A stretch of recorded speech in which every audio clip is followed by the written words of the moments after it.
the lesson we learned from this election. Don't explain it to us anymore, just do it. Nagsawa na ang Pilipino sa politika. Nararamdaman ko po sa inyo yung frustration nyo, no?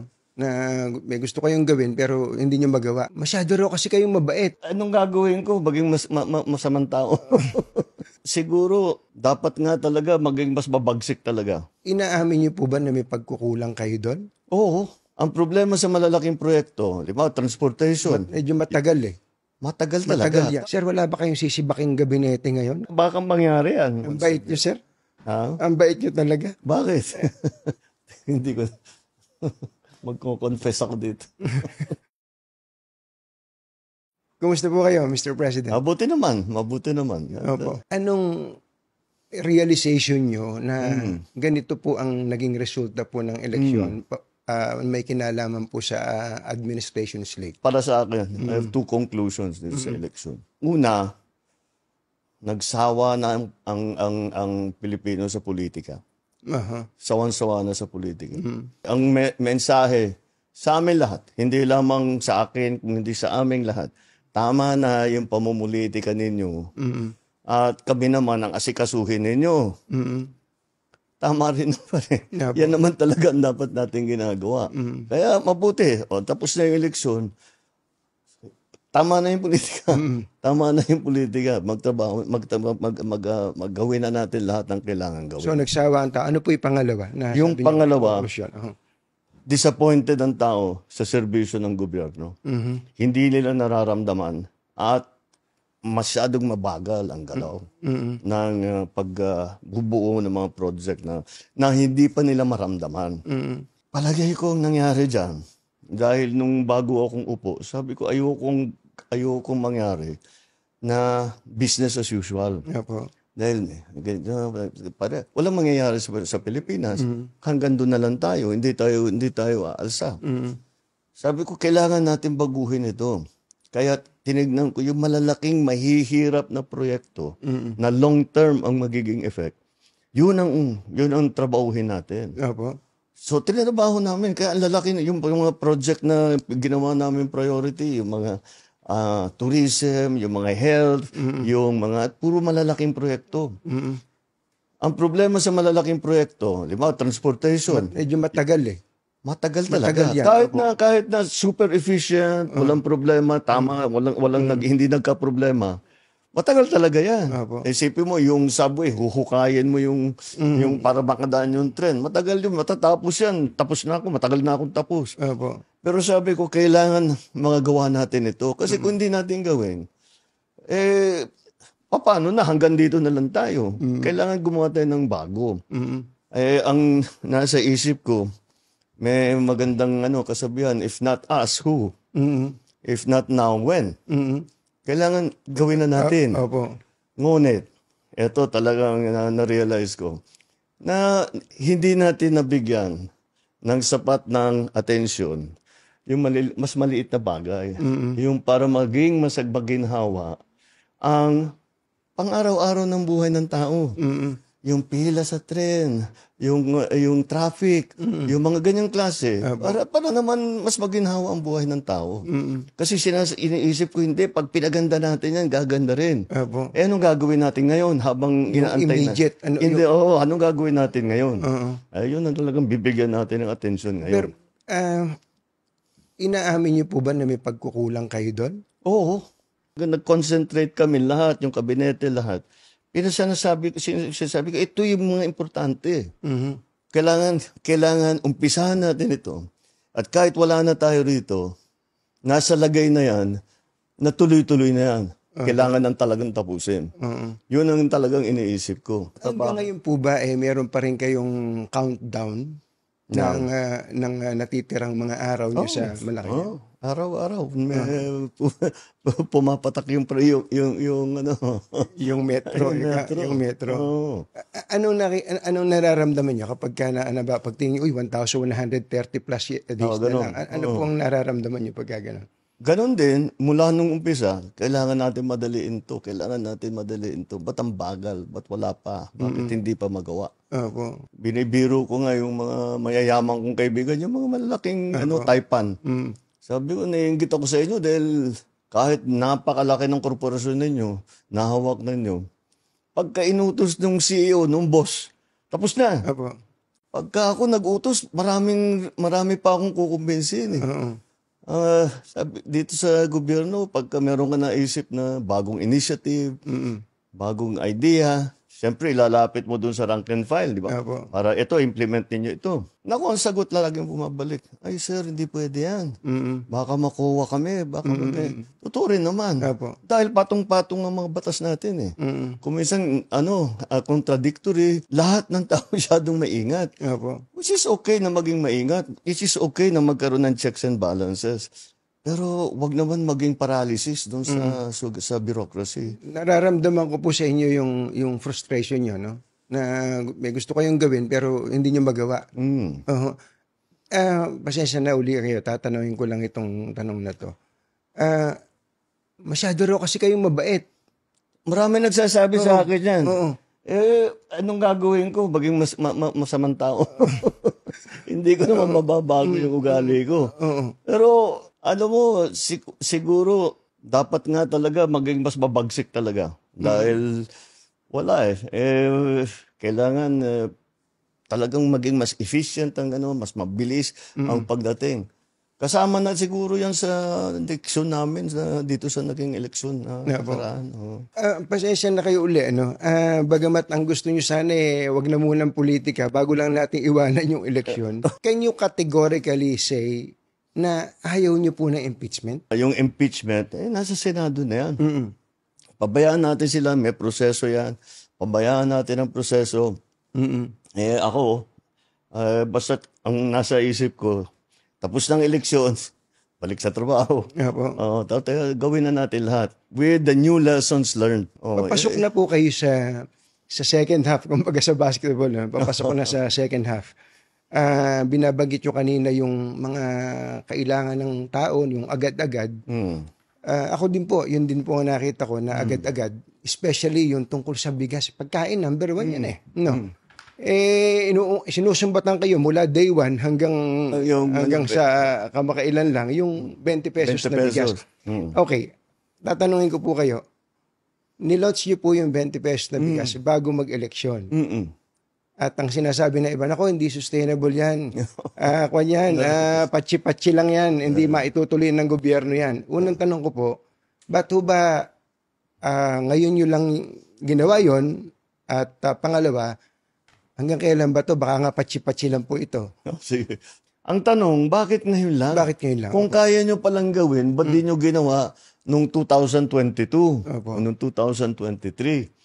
Dahil hindi namin, nung 2022, 2023, hindi pa namin kayang gawin.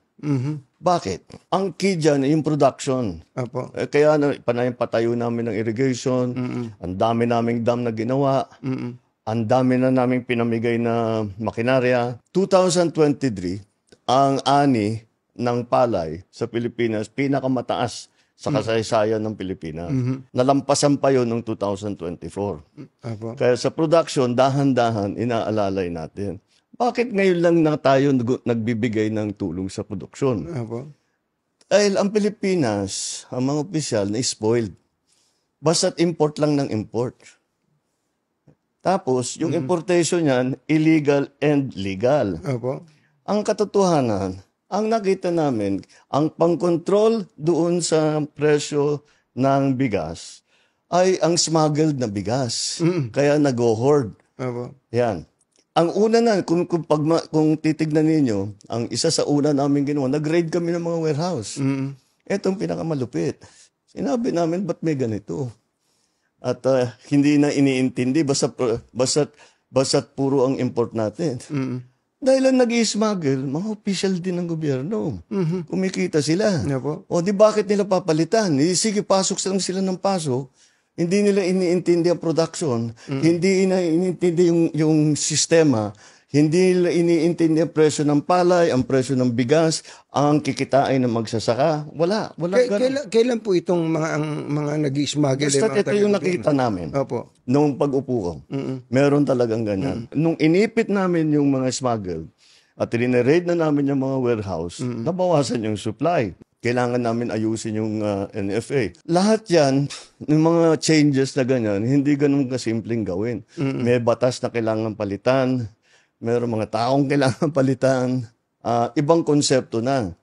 So, ngayon lang namin nabuo lahat. Mr. President, ang isa pa pong importante sa tao, kalusugan, di po ba? Meron naman ng kung anong nahihingi ang mga tao, pero pagpunta nyo sa ospital, lalo sa public hospital, ang hahaba pa rin ng pila. Yun ang problema. Hindi po ba ang haba ng pila? Tapos yung mga tao, parang hindi pa rin nila alam na meron palang mga programa ang gobyerno tungkol sa ganito.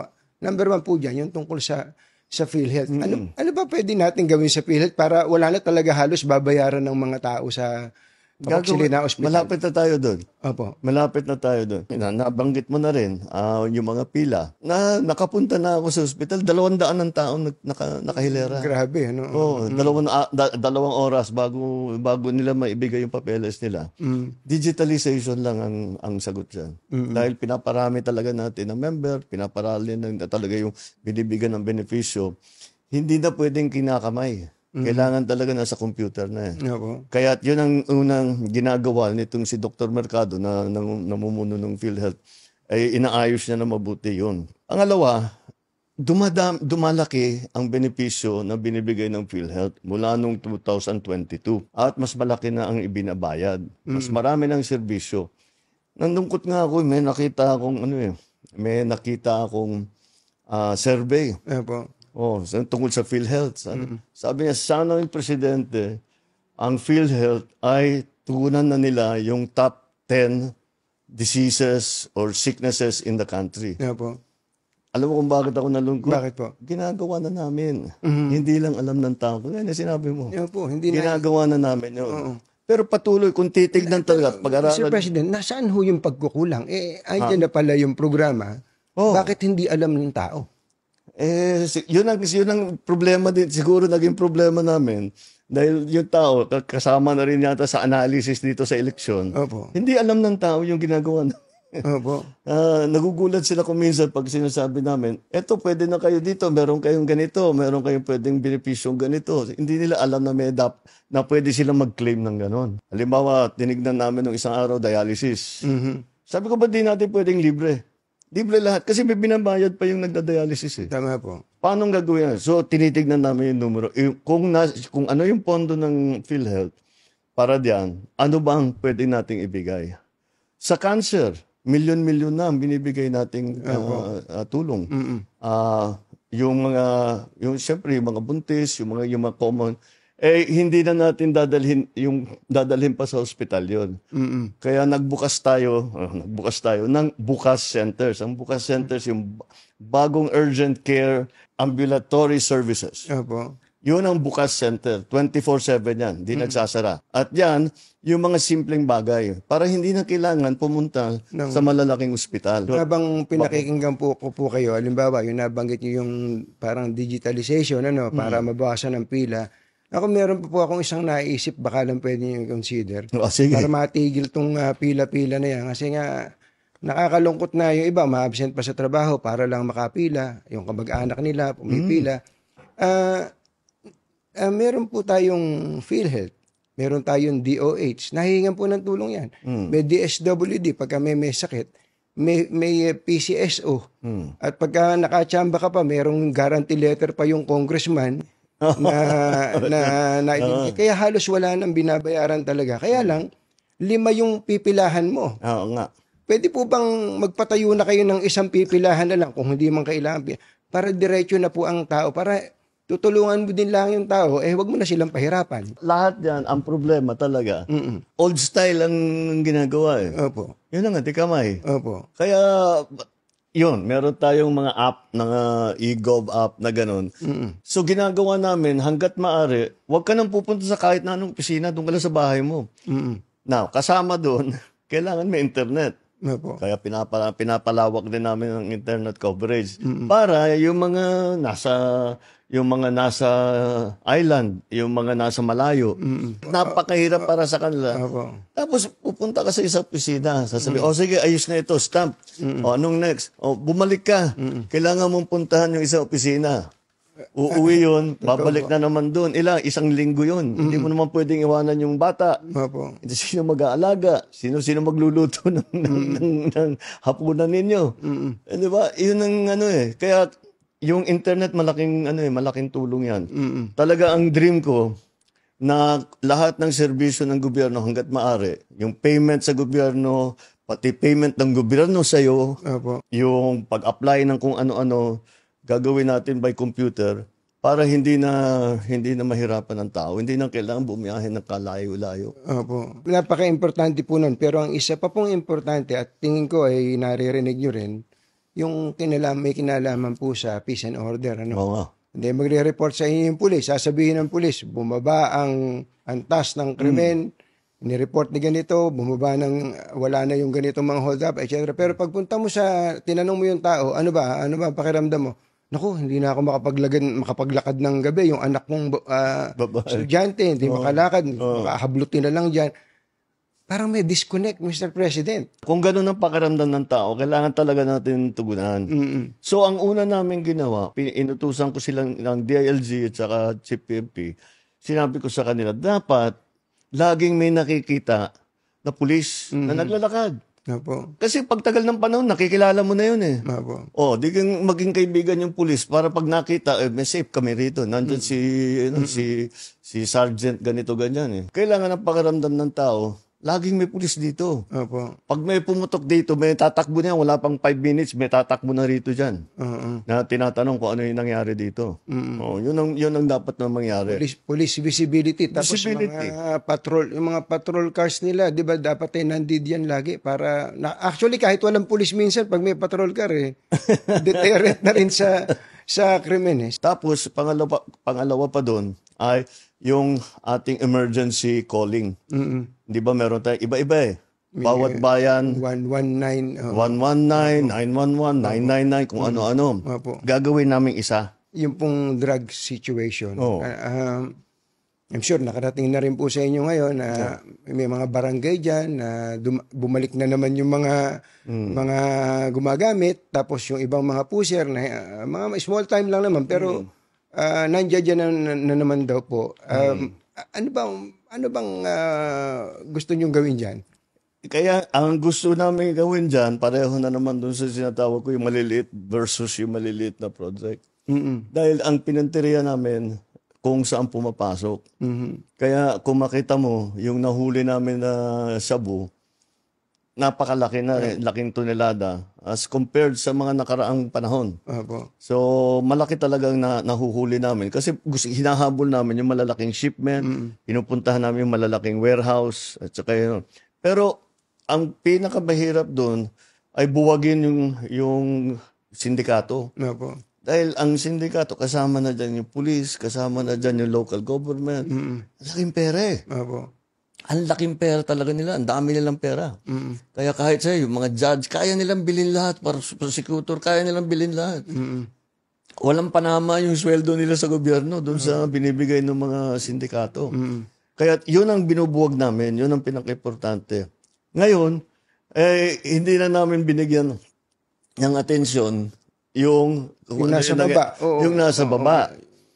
So, dahan-dahan bumabalik. Kasi sabi ko yung operation natin, kailangan malaking seizure. Kailangan malaki. At saka nakakahuli tayo ng mga drug lord talaga. At saka nakakasuhan natin at naikukulong natin kung talagang guilty. So, ngayon, in the same vein, part of the lesson of these elections, let's go back to yung sa grassroots level. Na kung inaalala ng tao, sinasabi, nagbabalikan dito, asikasuhin natin. Wag na sige, tuloy natin yung malalaking drug bust. Tuloy natin yung mga, ikukulong natin yung mga sangkot dyan sa drugs. Pero, tignan muna natin yung mas small offender. Sinabihan ko na nga ang DILG, nakausap ko si Sec. John Vic. Sabi ko, tama rin naman. Kasi hindi magandang tignan yung lugar mo. Maraming nagbebentaha, maraming mga high na ano-ano ginagawa. And that's why yung aming bagong is cops on the beat na may tao doon Kasi kung may tao doon, walang ginawa yan, araw-araw umiikot ng umiikot, alam niya lahat yan. Opo. Oo, alam niya lahat So, yan. aasahan po namin in the next coming days, pati mga, kumbaga, ang tawag namin dyan, yung maliit, mga dagandingding eh. Mga dagandingding, uhulihin na rin sila, hindi na sila pababayaan ng pulis, hindi puro big time. Ay, kasi talaga, iniiwasan ko, yung basta may suspetsa, o may hinala, o may sumbong, basta kuhuli, papatayin na lang, di ba? Wala Yun, naman. doon kami lumalayo. Opo. Doon kami lumayo. Dahil talagang ayaw ko yun. Dahil hindi naman dapat gawin yun. Sabi ko, mag-focus tayo sa malalaking drug bust. Ngayon, mag-focus ulit tayo doon sa small time. Sabay yun. Tinitira yung malaki, Hindi tinitira yung naman maliit. titigil yung mga operation. Sakit sa ulo, ano po. Oo, talaga. Opo. Kayo po ba, anong gusto nyo? Kayo ay kinatatakutan o kayo ay nire-respeto? I want to be respected, but maybe fear is better. Considering our current situation, ano po? Yeah. Kaya ako po tinanong yun, kasi I'm sure naririnig nyo naman yung mga usapin ng mga katiwalian, kung saan-saan, sa ibang ahensya ng gobyerno, ibang sangay ng gobyerno. Kasi daw po, mabait nga po kayo at hindi daw po natatakot sa inyo itong mga tampalasan, mga luko-luko na to. Ngayon pong papasok tayo sa susunod na second half, ano ba ang aasahan namin sa isang Presidente Marcos in relation to anti-corruption effort? Sa nakaraang 2 taon, 3 years, basta't may report kami na validated, tanggal yan. Hindi na namin ina-announce, pero tanggal yan. Kadalasan. Marami na talagang, pero hindi na namin pinag-usapan kasi gulo na naman eh. Kasi basta umalis ka na. Kundi kakasuhan ka namin, kukulong kita, umalis ka na lang. Marami-rami na rin Pero sir, ang laging sinasabi, I am resigning due to health reason. Parang binibigyan nyo pa ng graceful exit eh. Hindi tuloy natatakot yung iba na gumawa eh. Pero ang gagawin natin, performance review. Maganda naman ang takbo, pero performance review. Para ito yung target natin, ba't di natin naabot? O ito, nakuha natin. Ito, overpriced na naman. Ito yung ganito, ganyan. All of these things that, performance review. Titignan namin, bakit mabagal ang baba ng serbisyo? Anong gagawin natin para pabilisin? Yun ang importante. Sir, wala ba kayong sisibaking gabinete ngayon? Kasi marami pong, parang the people are lusting for blood eh. Parang ganun po eh. Yun yung pinag-uusapan natin kaninang, baka dapat mag-sample kayo para kayo katakutan din po. Baka mangyari yan. Dito nga, sa ginagawa namin performance review, yun ang warning ko sa kanila, and that's what we will have to look at again. Kung talagang may nagkukulang o corrupt, kung talagang masyadong mabigat yung kanilang kasalanan, kasuhan na namin. Tignan natin kung ano maging resulta nitong performance. Ang bait nyo, sir. Ha? Ang bait nyo talaga. Bakit? Palagay ko naman, kung happy kayo sa iba, meron kayong hindi kayo happy sa iba dyan eh. Yung mga hindi ako happy, tinanggal ko na. Wala na bang tatanggalin? Kung hindi sila nakapag-perform na mabuti, Opo. ito nga, sasabihin, pakinggan niyo yung tao. Opo. Madami kayong dahilan, marami kayong katwiran kung bakit hindi nangyari, bakit hindi nabuo, bakit nakatagalan, ganyan.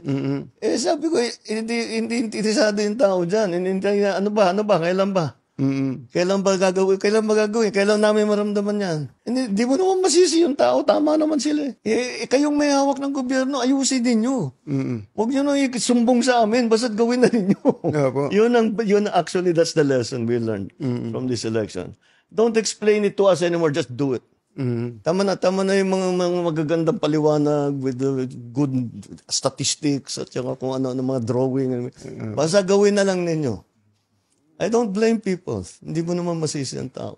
Yung pong isang aspeto ngayon na kahit papano ay gumagaan-gaan ang buhay ng tao, yung sa sektor po ng transportasyon. Yung po, diretso yun. Araw-araw, nagko-commute ang mga tao. Ang MRT, LRT, ang dami pong sumasakay dyan. Pero gusto ko lang sabihin sa inyo, kahit paano, umikli na ang pila. Kasi pinupuntahan niya, nakita niya, yung mga hindi na kailangan doon, yung pinagpipilahan, mga security check, mga kung ano-ano, wala nang hindi nakasama sa pagsakay.